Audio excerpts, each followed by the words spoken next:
Vamos a estar hablando sobre el tema de la oración, cómo Pablo, el apóstol Pablo, él intercede por su iglesia, el amor que el apóstol Pablo tenía por esas iglesias que el Señor le había permitido fundar, ¿verdad? Y en este caso vamos a hablar un poquito de la iglesia de los filipenses. Y quiero comentar en cada versículo algunas cosas importantes que tiene estos versículos y que son también relevantes para nosotros el día de hoy. Vamos a orar de nuevo para poner esta palabra en las manos del Señor, para que ella haga efecto en nuestros corazones como Él quiera. Padre, una vez más, clamamos a ti, Señor, pidiéndote que uses tu palabra, tu Santo Espíritu para tocar nuestras vidas y que podamos ver en tu palabra, Señor, todo lo que nosotros necesitamos como iglesia y que sigamos, Padre, siendo transformados por el poder de tu Santo Espíritu cuando podemos entender esta santa y bendita palabra. Te lo rogamos, Señor. En el nombre de Jesús. Amén. Amén. Bueno, hermanos, quisiera por favor que me acompañaran a la carta a los Filipenses, capítulo 1, versículos del 3 al 11. Filipenses, capítulo 1, versículos del 3 al 11. Y dice así la palabra del Señor en esta noche. Doy gracias a mi Dios siempre que me acuerdo de vosotros, siempre en todas mis oraciones rogando con gozo por todos vosotros, por vuestra comunión en el Evangelio, desde el primer día hasta ahora, estando persuadido de esto, que el que comenzó en vosotros la buena obra, la perfeccionará hasta el día de Jesucristo. La perfeccionará hasta el día de Jesucristo. Como me es justo sentir esto de todos vosotros, por cuanto os tengo en el corazón y en mis prisiones y en la defensa y confirmación del Evangelio. Todos vosotros sois participantes conmigo de la gracia, porque Dios me es testigo de que como os amo a todos vosotros con el entrañable amor de Jesucristo. Y esto pido en oración, que vuestro amor abunde aún más y más en ciencia y en todo conocimiento, para que aprobéis lo mejor, a fin de que seáis sinceros e irreprensibles para el día de Cristo, lleno de frutos de justicia que son por medio de Jesucristo, para gloria y alabanza de Dios. Qué hermosa escritura, ¿verdad que sí? Hermanos, la carta a los filipenses es conocida por la carta del gozo. Y yo quiero que usted se fije en algo muy importante, porque es la carta del gozo a pesar de que Pablo la escribió desde la cárcel.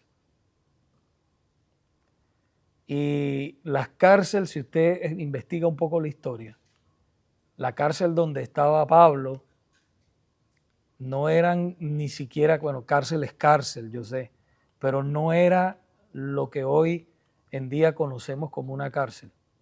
que hasta tienen sus inodoros y todo dentro de los cuartos. Tienen agua y todo. No, aquello era sin nada. Oscuras, frías, húmedas. ¿Okay? Y desde allí, desde esa cárcel, él escribe Filipenses, escribe Colosenses, la carta a los Colosenses, y otra carta que ahora no recuerdo en este momento. Y entonces desde allí, tal vez muchos hermanos filipenses, al oír que Pablo estaba preso, se desanimaron. ¿Verdad? ¿Cuántos hermanos hay que muchas veces pasa algo con el pastor y se desaniman? ¿Okay? Está bien, uno se puede entristecer y todo eso, eso se vale. Pero nosotros tenemos que recordar que los pastores también son humanos y que pueden fallar. ¿Y qué nos dice la palabra del Señor? Puestos los ojos en el pastor. No. Nos dice, puestos los ojos en Jesús, el autor y consumador de vuestra fe. No en el pastor. Claro, la palabra nos dice que imitemos la fe, ¿verdad? De nuestros líderes. Que imitemos la fe de ellos. Entonces, tenemos que tener siempre la mirada puesta en el Señor. Y muy posible estos hermanos, ¿verdad?, de la iglesia de los filipenses, ellos se desanimaron. ¿Se acuerdan que el domingo estábamos hablando de que ellos eran una iglesia pequeña que estaba en medio de una sociedad corrupta, inmoral, y allí ellos tenían que hacer la diferencia? Pero ahora, imagínense ustedes, su líder lo meten preso. Escucha que está preso. Y entonces es muy posible que ellos se desanimaron. Sin embargo, él les escribe para relatarles cómo Dios había obrado en medio de sus sufrimientos. Había obrado para promover aún más el evangelio. A pesar de los sufrimientos que Pablo estaba pasando, Dios había usado esos sufrimientos para que el evangelio se expandiera aún más. Y esos sufrimientos y esas pruebas que le estaba pasando también servían para alentar a los hermanos a vivir con gozo y unidad, fieles al Señor, fieles al servicio a Dios en cualquier circunstancia. Porque la vida, mis hermanos, es sube y baja. Una semana está así, otra semana está así, otra semana está bien abajo. Nosotros nunca sabemos cómo va a venir. Es como un barco, imagínense un barco, ¿verdad? Un barco va en la marea. Y usted sabe que la marea a veces sube, a veces baja, a veces hay tormenta, a veces hay tranquilidad. Bueno, así es la vida en este mundo. Pero ¿quién es el ancla de ese barco? Cristo, hermano. Estoy hablando con una analogía, ¿verdad? Es Cristo el ancla. Ahí es donde nosotros tenemos que estar anclados en Cristo. Porque pase lo que pase, Él está en todo momento en control de la vida de cada uno de sus hijos. Entonces, Filipenses capítulo 1, vuelve ahí a su Biblia, versículo 4, dice, siempre en todas mis oraciones, está diciendo el apóstol Pablo, ¿verdad? Inspirado por el Espíritu Santo. Siempre en todas mis oraciones rogando con gozo por todos vosotros. Fíjense que la palabra griega aquí para oración denota una petición por algo o un pedido hecho a favor de alguien. Para el apóstol Pablo era un deleite interceder por sus hermanos en Cristo. Si nosotros podemos venir a la oración, hay hermanos que no pueden. Mi esposa no puede. Yo le digo, ¿cómo me gustaría que estuvieras en la oración? Bueno, ella no puede por ahora. Pero los hermanos que pueden venir a la oración, deben venir, porque mire, tenemos un ejemplo, hermanos. El apóstol Pablo, para él era un deleite interceder por los hermanos. Y semanas atrás también vimos, ¿verdad? Cuando nuestro hermano José Alberto habló sobre la oración, la importancia de interceder, ¿ok? Y se tocó algunos puntos acerca de la oración y cómo la oración, Dios escucha la oración. Yo quiero que usted sepa que Dios escucha su oración. Usted a veces piensa que no. No, Él sí la escucha. Dice la palabra que sus oídos están atentos a las oraciones de los justos. Y esos justos son ustedes. Entonces mi pregunta en esta noche es para nosotros un deleite interceder por nuestros hermanos en Cristo? ¿Es para nosotros un deleite? Sabemos que la oración es un trabajo fuerte, ¿verdad? Y muchas veces sentimos el deseo de orar, pero otras veces no sentimos el deseo de orar. Yo estoy seguro que Pablo también luchaba con eso. A veces tenía deseos de orar, a veces no tenía deseos de orar. Pero sin embargo, él sabía que necesitaba orar. Y él pedía oración. Fíjese la humildad del apóstol. Él pedía oración a los hermanos. Les ruego, muchas cartas podemos leer del apóstol Pablo cuando él escribía. Les ruego, hermanos, que me ayudéis orando. ¿Para qué? Para que la palabra de Dios sea predicada con denuedo, para que se conviertan, para que Dios abra puertas. Entonces necesitamos una iglesia sin oración, es una iglesia muerta espiritualmente. ¿Okay? Fíjese lo que dice en el siguiente versículo, versículo 5. De ahí mismo, estamos en el capítulo 5. Sigue diciendo, por vuestra comunión en el Evangelio desde el primer día hasta ahora. La palabra aquí, comunión, puede también traducirse como participación o asociación. Estos hermanos de Filipos ayudaron con entusiasmo a Pablo en la evangelización desde los inicios de la iglesia. Qué hermoso eso, ¿verdad? De que llegue ahí ese misionero y tú estés allí y el Señor te haya mandado a plantar una iglesia y tú empiezas a predicar la palabra y el Señor empieza a tocar corazones, el Señor salva a aquellos hermanos, ¿verdad? Se constituye esa iglesia y esos hermanos empiezan también a evangelizar y evangelizar. Y como hablábamos, que daba la clase el hermano Arnaldo acerca de lo del bautismo, ¿verdad? Y la Santa Cena, que son los sacramentos o ordenanzas, las dos palabras son correctas. Después se bautizan. Y así se constituye una iglesia ordenada, bíblicamente. ¿Okay? Y entonces qué gozo para el apóstol Pablo, ¿verdad? Que el Señor lo manda ahí, él empieza a predicar y como Dios empieza a salvar las almas y entonces él reconoce eso, de que desde el principio ellos estaban con entusiasmo. Y esta iglesia era una iglesia muy, a pesar de que era pequeña, era muy trabajadora, muy dadivosa, los filipenses.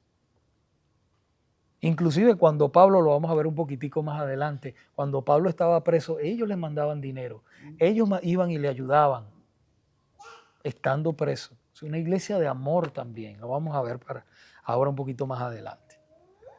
Entonces nos dice Filipenses 6, versículo 6, capítulo 1, versículo 6, dice, estando persuadido de esto, que el que comenzó en vosotros la buena obra, la perfeccionará hasta el día de Jesucristo. El verbo griego, usted sabe que el verbo es la acción. El verbo griego que se traduce aquí para comenzó, solo se usa aquí y en Gálatas capítulo 3, versículo 3. Y en ambos casos se refiere a la salvación. En ambos casos se refiere a la salvación del alma. El milagro que el Señor hizo con cada uno de ustedes. Ese es el milagro más grande, hermanos. La gente está buscando milagros, que si la cara de Jesucristo en un pan, que si una mata se pareció a esta estatua. No, hermano, esas son mentiras del diablo. El milagro más grande y más poderoso que Dios hace es salvar un alma perdida. Ese es el milagro más grande. ¿Y cómo nos gozamos nosotros cuando el Señor hace eso, verdad? ¿Cómo nos gozamos nosotros cuando el Señor salvó a nuestro hermano Gabriel este año? Y lo bautizamos en las aguas, bíblicamente como dice el Señor. Cree primero y después viene el bautismo. Primero el Señor salva y después entonces la obediencia a la ordenanza del bautismo. ¿Y cómo nos gozamos en ese momento? Eso para todos nosotros fue una gran fiesta que fuimos y la celebramos inolvidable, ¿verdad? Inolvidable.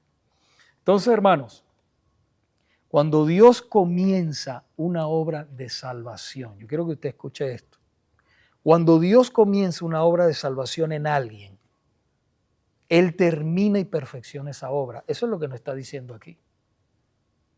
Él la termina y Él la perfecciona. Mire qué hermoso. Por lo tanto, el verbo perfeccionará, del versículo que ya leímos, apunta a la seguridad eterna del cristiano. A eso se refiere el apóstol Pablo. Y eso lo vemos, hermano, impregnado por toda la palabra del Señor. El Nuevo Testamento, el Antiguo Testamento, toda la palabra del Señor está impregnada de esa seguridad eterna que tienen todos los hijos de Dios. Por eso es que el sacrificio de Cristo no falla, no pudo fallar desde antes de la fundación del mundo. Ya Él tenía predestinado a aquellos que Él iba a salvar. Por eso, hermanos, nosotros cuando predicamos, no predicamos para ver si alguien se salva, no.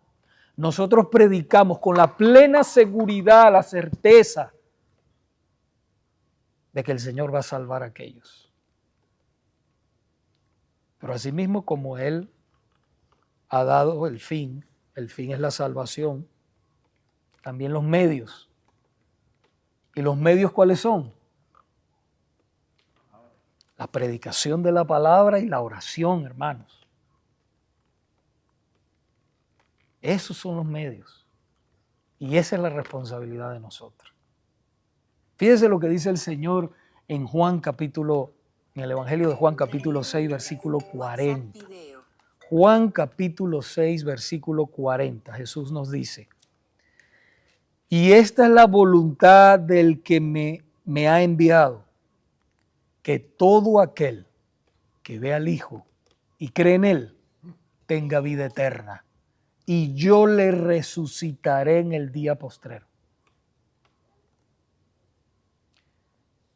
Ahí mismo en el Evangelio de Juan, vaya al capítulo 10, versículos 27 y 28. Juan 10, 27 y 28. Dice: mis ovejas oyen mi voz.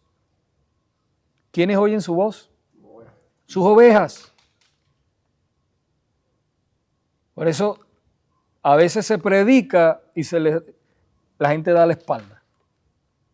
Esas no son las ovejas de Cristo. Cuando tú predicas y te escuchan, o el Señor salva a alguien, entonces dice: mis ovejas oyen mi voz y yo las conozco. El Señor las conoce y me siguen. Siguen la voz del pastor, ¿verdad? Esas ovejas, a Cristo. La voz del pastor, nuestro Señor Jesucristo. Dice: y me siguen. ¿Y yo les doy qué? Vida eterna. Vida eterna. Y no perecerán jamás. ¿Ve la palabra? Jamás. Ni nadie las arrebatará de mi mano. Nadie. Y eso me lleva a mí y me conecta con Romanos, ¿verdad? Romanos capítulo 29 y 30 hablamos de la cadena de oro. ¿Se acuerdan? Hablamos de la cadena de oro, a los que Él predestinó. A ellos también llamó, a los que llamó también los salvó, los justificó y después los glorificó cuando estén arriba en la gloria. Hay una cadena que nadie la puede romper y los teólogos le dicen la cadena de oro. Y si usted sabe por qué no la pueden romper, nadie la puede romper. ¿Saben por qué? Porque es hecha por Dios. Y lo que hace Dios nadie lo puede romper. Él es soberano. Él cuando salva, salva.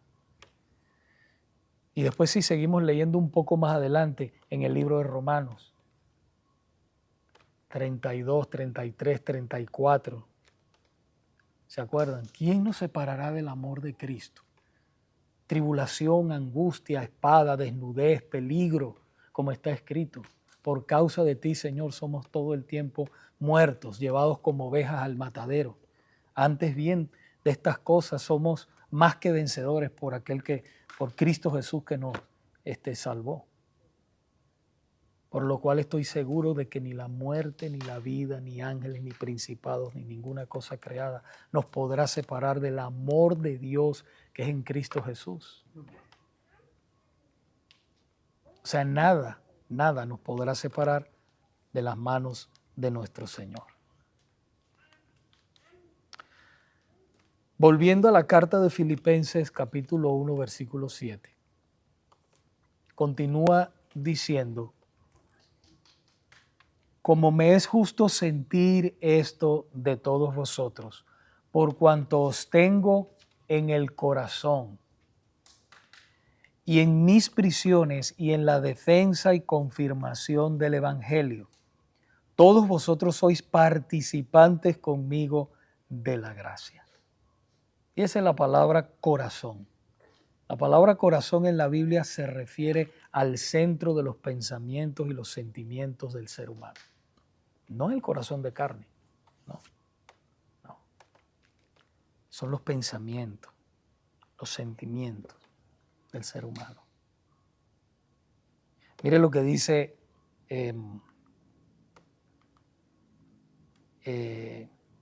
Proverbios, creo que es 4:24, sobre toda cosa guardada, guarda tu corazón porque de él mana la vida. ¿Verdad? No está hablando del corazón de carne. Está hablando de los sentimientos, está hablando de tu ser.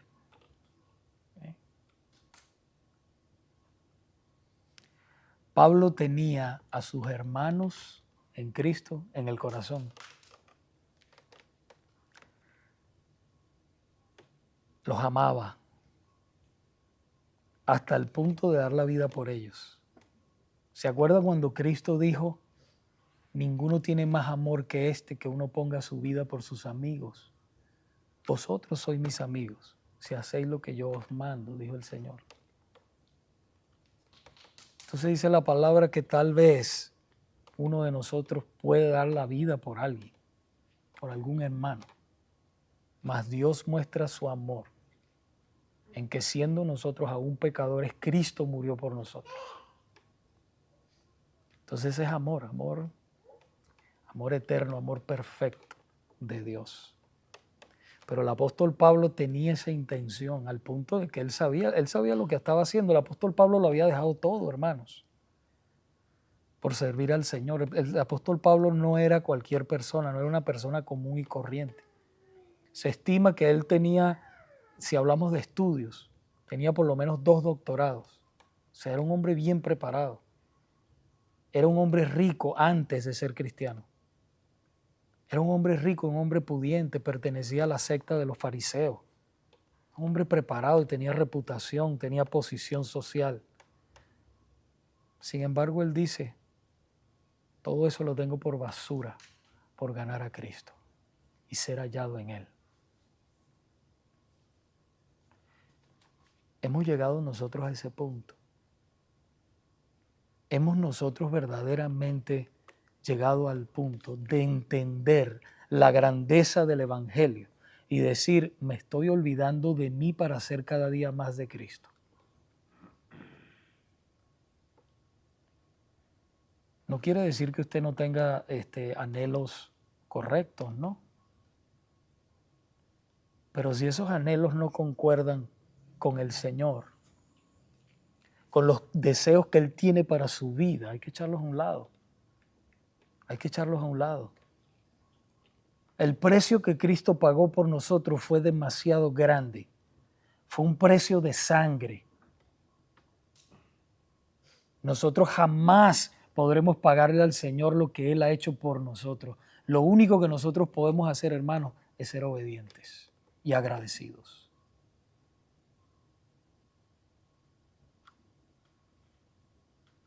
Entonces el apóstol Pablo tenía esa convicción profunda. Por eso lo vemos. Usted lea todas las cartas, lea todo el Nuevo Testamento y usted va a ver el apóstol Pablo. La vida de él.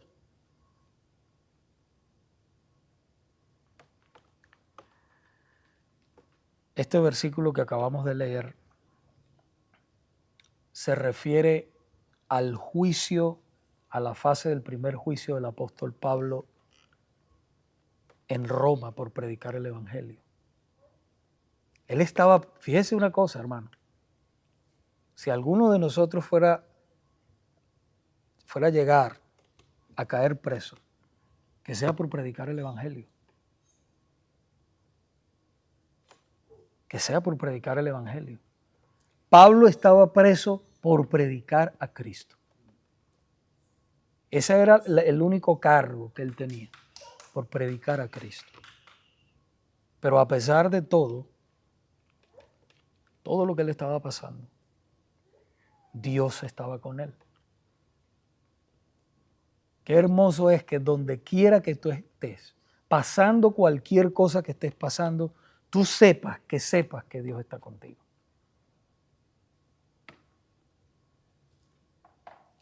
Pablo entendió que Dios usó a los hermanos que le enviaron, y oiga esto muy bien, hermanos. Pablo usó a estos hermanos que le enviaron dinero y servicios del hermano Epafrodito. Pablo sabía que era Dios, que Dios estaba usando a los hermanos, que Dios le estaba proveyendo a los hermanos para proveerle a él, para consolarlo, para ayudarlo, para sustentarlo. Esto Pablo lo veía como una bondad y misericordia de Dios y apoyo a su ministerio.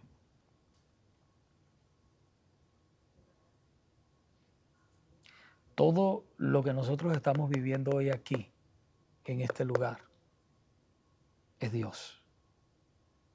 Yo tengo esa convicción y todos los días lo digo en oración, bueno, vamos a decir casi todos los días para no, ¿verdad?, salirme de lo que es, pero yo sé que si no fuera por la gracia de Dios, yo no pudiera estar aquí, nada, ni usted, ni nada de lo que estuviera pasando.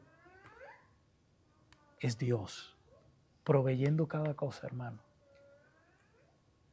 Proveyendo cada cosa, cada persona, moviendo las piezas en todo. Es Dios. Es Dios que lo trajo a usted de Cuba, de Colombia, de Venezuela, de México, de donde quiera que usted ha venido. Es Dios. No diga, no, es que yo vine por papeles, no, es que yo vine porque... Esas son las excusas que Dios usa para que usted venga. Pero es Dios detrás de todo eso. Para que usted cumpla los propósitos de Él. Es para eso.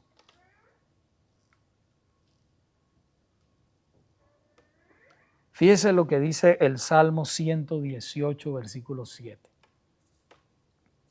Jehová está conmigo entre los que me ayudan. Por tanto, yo veré mi deseo en los que me aborrecen. Jehová está entre los que te ayudan.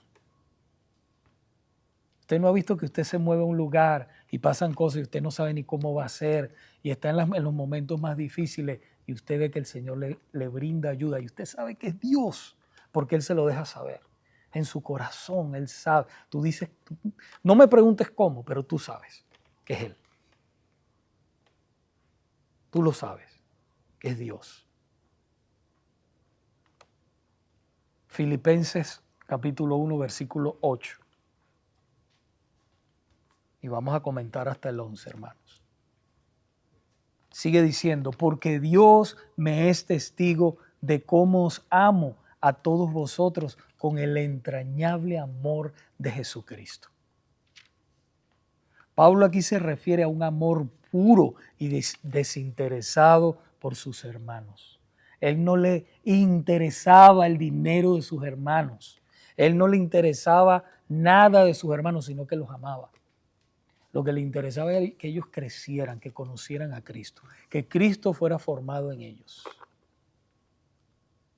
Es un amor puro, hermanos. Los amaba a todos sin excepción y ponía a Dios, nuestro Padre, como testigo. Por eso dice, testigo me es Dios. Testigo me es Dios de cómo os amo a vosotros con el entrañable amor de Jesucristo. Hermano, nosotros necesitamos llegar a ese punto de amarnos verdaderamente. ¿En qué conocerán que ustedes son mis discípulos? Dijo el Señor, en que se amen los unos a los otros. Especialmente en una sociedad donde la gente se ama muy poco. Es interés el uno por el otro. No, hermano. Necesitamos profundizar en eso cada vez más, en ese amor entrañable el uno por el otro. Y si no tenemos ese amor, debemos pedirle al Señor que nos dé ese amor. Filipenses 1:9 nos dice, y esto pido en oración, que vuestro amor abunde aún más y más en ciencia y en todo conocimiento. Aquí vemos al apóstol Pablo que pide por los hermanos a Dios para que el amor entre ellos abunde más y más. Abunde más y más. Hay dos palabras claves aquí que me llaman la atención. Número uno es conocimiento. Conocimiento. Viene de una palabra griega que significa conocimiento genuino, avanzado. Conocimiento avanzado. El amor bíblico no es un sentimiento vacío. No es un sentimiento vacío, sino que está anclado en la profundidad de la verdad de las Sagradas Escrituras y regulado por ella. Usted ve a veces que en su Biblia Reina Valera dice saludaos con ósculo santo. Usted sabe lo que significa ósculo, ¿verdad? Un beso. Un beso. Pero hay una diferencia, un beso, ¿verdad? Del mundo a un beso santo de un hermano, ¿verdad? O de una hermana. Es muy diferente. ¿Okay? Entonces, hasta ese punto. Es ese amor bíblico que cuando tú le dices a alguien hermano, es porque es hermano de verdad. Tú lo sientes en tu corazón que es tu hermano. Es una palabra muy grande, decir hermano, que tú le digas hermano a alguien con toda la libertad, con todo ese cariño, porque es mi hermano en Cristo. Y es mi hermano para siempre. Para siempre. Entonces, otra palabra que dice aquí el versículo 9 dice ciencia. La Nueva Biblia de las Américas lo traduce como discernimiento. Discernimiento. Esta palabra viene del griego y significa percepción moral, intuición y aplicación del conocimiento bíblico. O sea, no es solamente que debemos aprender y oír, sino que también debemos aplicar lo que nosotros aprendemos. ¿Okay? Filipenses 1:10 continúa diciendo, para que aprobéis lo mejor, a fin de que seáis sinceros e irreprensibles para el día de Cristo. Esa palabra irreprensible puede traducirse sin ofensa. Los cristianos deben llevar una vida de integridad que no haga tropezar ni a los hermanos ni a los incrédulos. Ni a los hermanos ni a los incrédulos. Y fíjese, hermano, somos cartas abiertas al mundo. Aunque usted no lo crea, la gente lo observa. Claro, Dios lo observa siempre. Pero el pensar que yo pueda ser tropiezo para algún hermano, ¿verdad?, que está creciendo en la fe, o a un incrédulo que sabe que yo soy cristiano, bueno, todo el mundo debe saber. Cuando tú dices que tú eres cristiano, por eso nos bautizamos, ¿verdad? Una de las razones es que estamos publicando, diciéndole a todo el mundo, dando testimonio de que somos hijos de Dios, que ahora estamos unidos a Cristo. Ahora somos diferentes. Simboliza el viejo hombre muere y sale el nuevo hombre para vivir una vida nueva en Cristo. ¿Sí? Entonces, la gente nos está viendo y sabe que usted es cristiano. Entonces, eso impacta. La vida de un cristiano puede impactar, pero también puede impactar de una manera positiva o negativa. ¿Sí? Entonces, que nosotros nos preocupemos porque sea una manera positiva de impactar a los incrédulos y a los hermanos también. ¿Sí? El último versículo, hermanos. Y fíjense, hermano, y quiero decir esto antes de pasar a este versículo 11. No estamos hablando de un moralismo extremo o un legalismo extremo, sino que nosotros, mientras más conocemos al Señor, más queremos obedecerlo, ¿verdad que sí? Más queremos amarlo. Y nosotros lo queremos obedecer porque lo amamos, porque entendemos lo mucho que Él ha hecho por nosotros. Y en consecuencia a eso, pues entonces nosotros nos guardamos, ¿verdad? En santidad y en obediencia a Él. Porque, hermanos, siempre estamos predicando, o cuando hablamos o cuando actuamos, pero siempre estamos predicando. Siempre.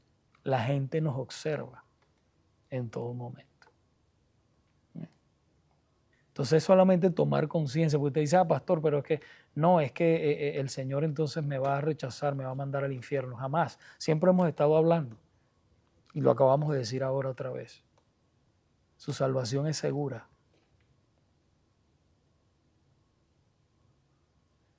Pero nosotros no podemos abusar de la gracia de Dios. Por eso dice que la cuidemos con temor y temblor, ¿verdad? Porque es preciosa, es un regalo de Dios y debemos valorarla. Es más, el hijo o la hija de Dios verdadero se guarda y le obedece al Señor. Le duele pecar, le duele ofender a su Señor. Por eso se guarda, no porque va a perder la salvación, no.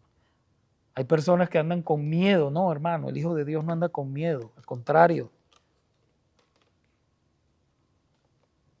Pero anda honrando al Señor en todo lo que hace, en todo lo que dice.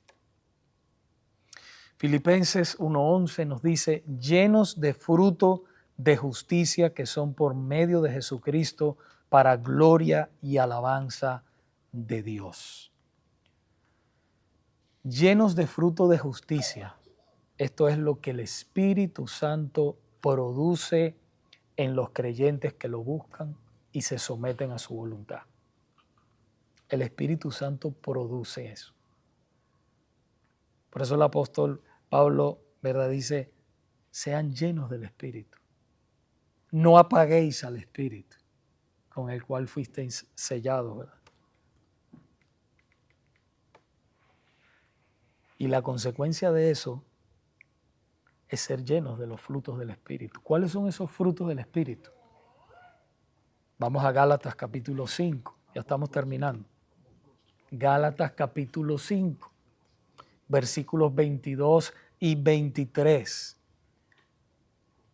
Mas el fruto del Espíritu, Gálatas 5, 22 y 23, mas el fruto del Espíritu es amor, gozo, paz, paciencia, benignidad, bondad, fe, mansedumbre, templanza. Contra tales cosas no hay ley. No hay ley. Este mismo versículo 11 nos dice, para la gloria y alabanza de Dios. Nuestras vidas deben ser para la gloria y la alabanza de Dios. Este es el propósito de nosotros los hijos de Dios. Darle gloria y alabanza con nuestras vidas. Recuerden lo que escribe el apóstol Pablo en la carta a los romanos, rogándole a los hermanos de la iglesia de Roma. Romanos capítulo 12, versículos 1 y 2. Dice, así que hermanos, os ruego por las misericordias de Dios, que presentéis vuestros cuerpos en sacrificio vivo, santo, agradable a Dios. ¿Cómo dice que presentemos nuestros cuerpos? Como un sacrificio vivo, santo, agradable a Dios, que es vuestro culto racional. No os conforméis a este siglo o a este mundo, sino transformaos por medio de la renovación de vuestro entendimiento. ¿Cómo nosotros renovamos nuestro entendimiento? A través de la palabra. No hay otra forma, la revelación especial. A través de su palabra. ¿Okay? Para que comprobéis cuál sea la buena voluntad de Dios, agradable y perfecta. Esa es la voluntad de Dios, agradable y perfecta. Que nosotros, ¿verdad?, presentemos nuestros cuerpos como un sacrificio vivo, santo, agradable a Dios. Concluyo con unas aplicaciones acerca de lo que Dios nos ha enseñado esta noche. Número 1. Debemos dar gracias a Dios siempre por la obra que Él está haciendo en nuestros hermanos. Demos gracias al Señor por esa obra que el Señor está haciendo en nuestros hermanos. Número 2, podemos descansar en la seguridad de que Dios completará lo que comenzó en nosotros. Ninguno se perderá en el camino, hermanos, sino que llegará a su patria celestial. Qué hermoso eso, ¿verdad? Y número 3, el amor fraternal debe ser una marca distintiva en nosotros como iglesia. Ese amor fraternal. Si hay problema hay que arreglarlo rápido. Rápido, no se puede esperar. Y número 4, nuestras oraciones deben priorizar el crecimiento espiritual y la santidad en nuestras vidas. Solo así, hermanos, haremos un verdadero impacto en la vida de otros para la gloria de Dios. ¿Okay? Esto que hemos estudiado brevemente hoy forma un retrato de una iglesia bíblica del Nuevo Testamento. Una iglesia agradecida, segura de la gracia de Dios, unida en amor y orientada hacia la santidad para la gloria de Cristo. Amén. Oremos.